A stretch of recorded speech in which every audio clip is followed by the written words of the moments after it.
Buga Bandim. Se inscreva. Bora pra aula então?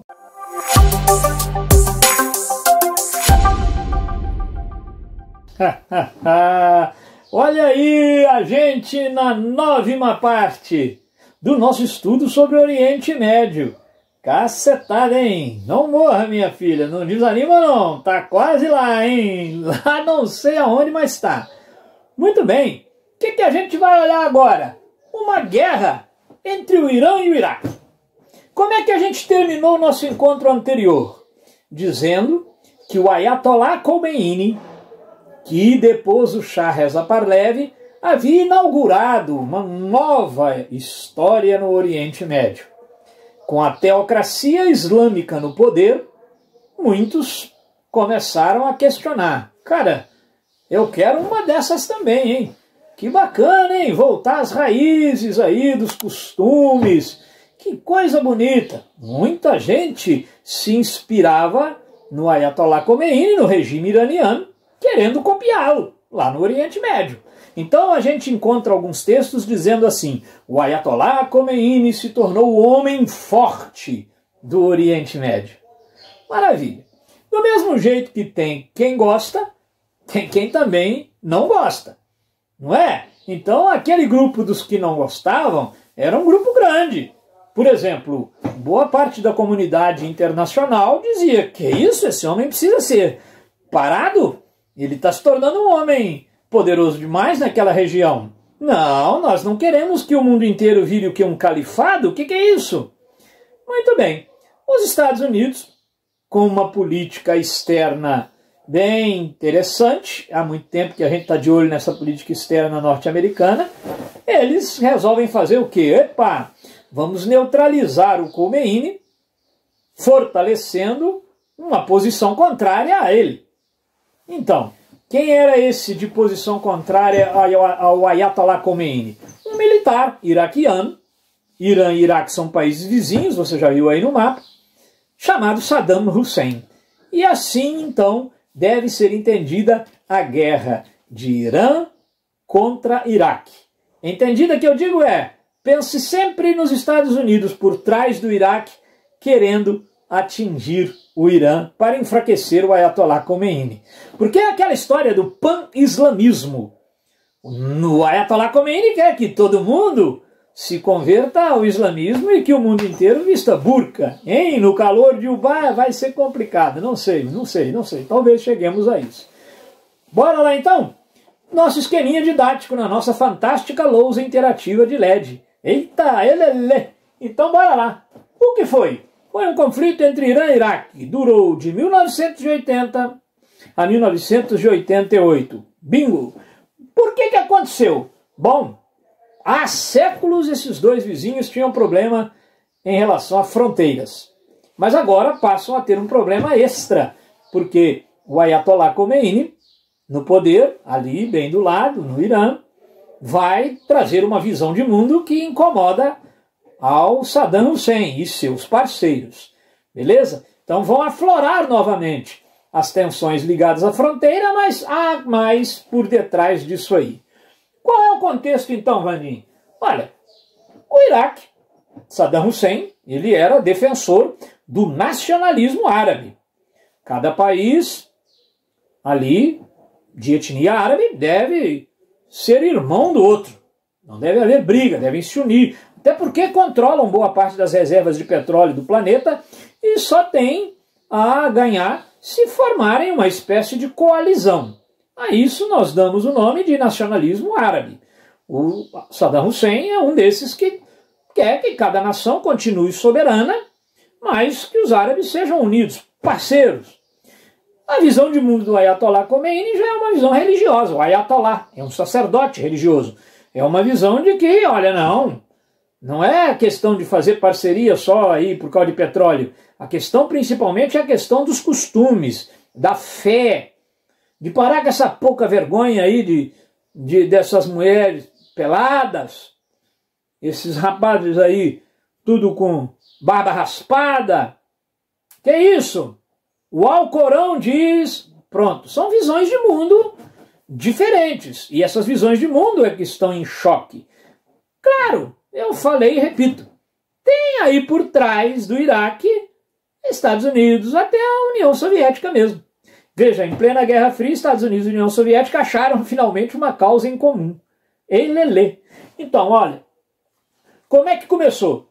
O ditador iraquiano, Saddam Hussein, imaginou que, imaginou mais ou menos certo.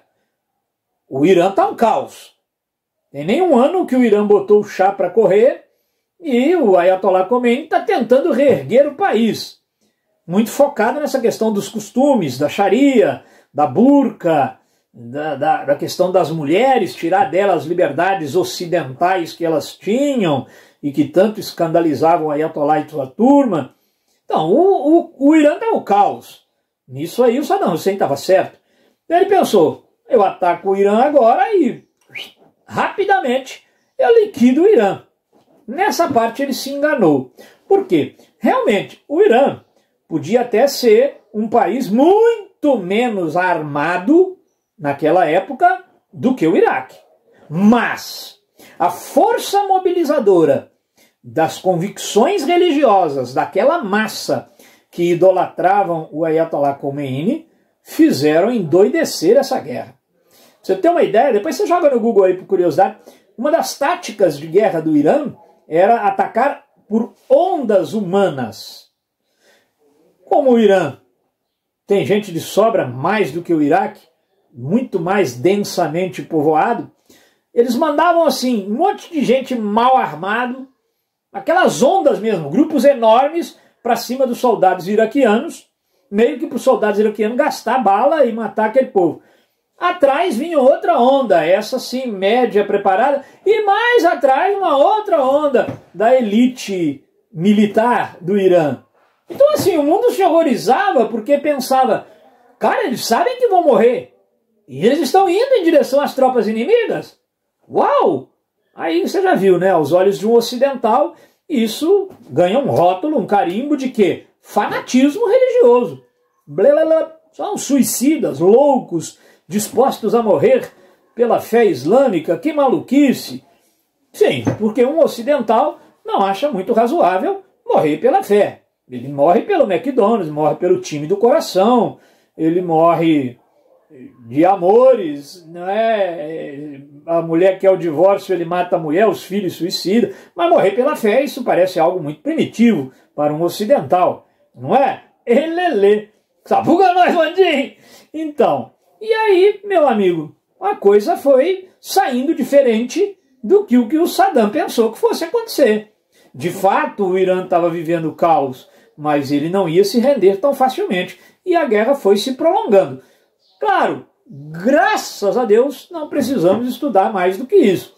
Porque quando você joga esse conteúdo aí na Wikipédia, caraca, não sei quantas páginas de batalhas e mais batalhas. Tem hora que o Iraque avança, tem hora que é a vez do Irã levar a melhor, aí o Iraque leva... E aquilo foi se prolongando por 8 anos. A gente não vai ter que estudar essas batalhas, é só ter uma visão geral. No fundo, eu acho que a visão geral está ficando clara para você, não tá? Hein? Não morra, minha filha. Você está entendendo que isso tudo faz parte de uma certa aliança internacional para dar um basta nesse homem chamado Ayatollah Khomeini, que é considerado um perigo ali no Oriente Médio, porque uma teocracia, por essa ninguém esperava no mundo contemporâneo. Ainda mais uma teocracia radical, fundamentalista, que põe a todos aí, poxa, com medo, né? Quem tem medo, hein? E numa região rica em petróleo, isso pode significar muita coisa para o equilíbrio da geopolítica mundial. Então, é bom que você veja isso dessa forma mais amplamente. Não é simples briga de vizinho. Tem muita coisa por detrás. E o desfecho, Aninho? Bom, Estados Unidos e União Soviética encontraram uma causa em comum apoiando o Iraque. E armam Saddam, e dão dinheiro para Saddam.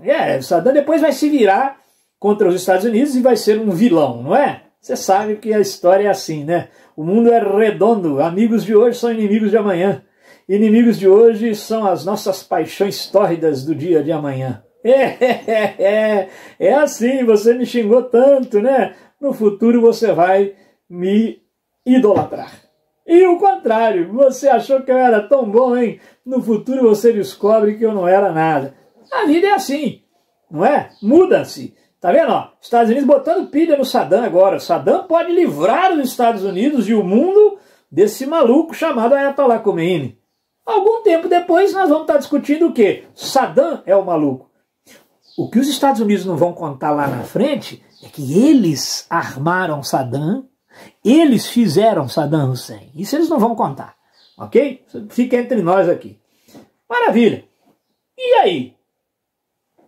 O Irã acaba aceitando um acordo de paz, ok? O Irã estava aliado ali à China, à Coreia do Norte, o pai do Bochechubes. Aqui, ó, TRP, ó, olha. Então, o pai do Bochechubes, eita!